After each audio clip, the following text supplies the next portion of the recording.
And time for the hot topic of the hour, anti-Israel protests sweeping across elite universities across the country. NYU now joining Harvard, Columbia, Yale, MIT, Princeton, Stanford, and other top-ranking universities across the country to protest. At least 21 of the top 50 universities have had an active anti-Israel protest in the past week.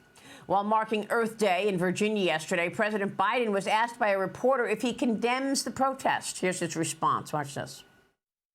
Do you condemn the anti-Semitic protests on college campuses? I condemn the anti-Semitic protests. That's why I've set up a program to deal with that.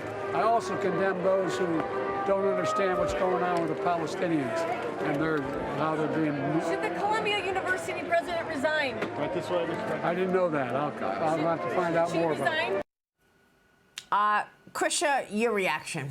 Well, it's consistent with everything we've seen from Joe Biden thus far with his rhetoric with respect to Israel and supporting Jewish students, which he desperately needs to do at this point. Joe Biden's policies follow his poll numbers, and he truly believes in a two-state solution, meaning that he needs Michigan and Minnesota, and that's what he will be pandering to, the radicals who believe that these types of protests are protests, because they're absolutely not. They're inciting violence. The First Amendment does not protect this type of hate speech, these actions, which are all coordinated.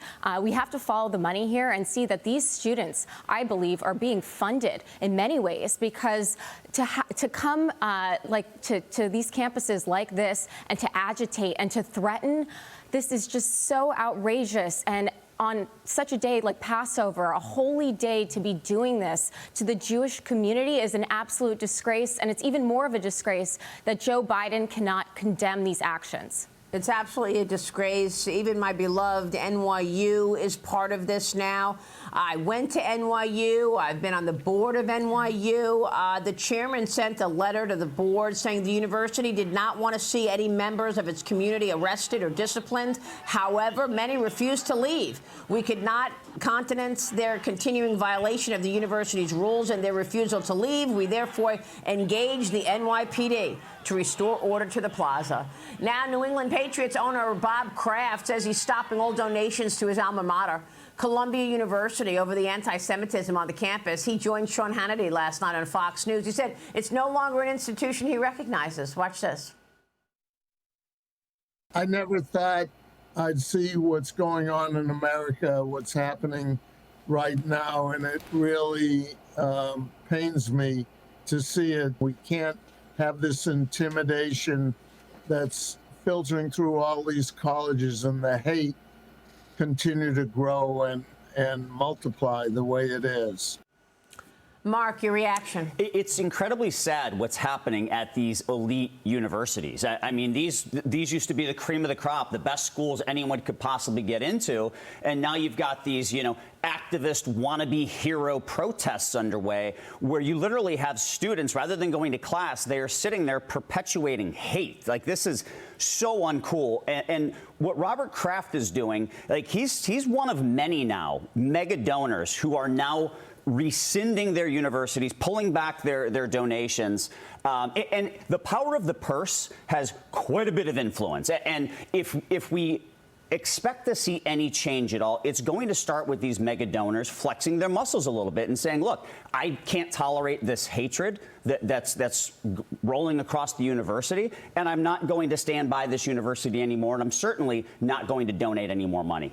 And New York Congresswoman Alexandria Ocasio-Cortez, meanwhile, praised the anti-Israel protesters as she introduced President Biden at an Earth Day event yesterday. Watch this. It is especially important that we remember the power of young people shaping this country today, of all days, as we once again witness the leadership of those peaceful student-led protests on campuses like Columbia, Yale, Berkeley, and many others. I learned a long time ago, listen to that lady. Krisha, your reaction. Peaceful? I mean, she's absolutely lying to the American public's faces. We are all seeing the protests happening before our eyes. I mean, they're, again, not protests. This is agitation. This is threats to Jewish community. And AOC stands by her squad member, Ilhan Omar, whose daughter was arrested. It's really, really sad. And the president of Colombia needs to resign, especially given the fact that 2 months after 9/11, she said that protests were, that terrorism was a type of protest. So it's not surprising she continues to support this. All right, we're just getting started this morning.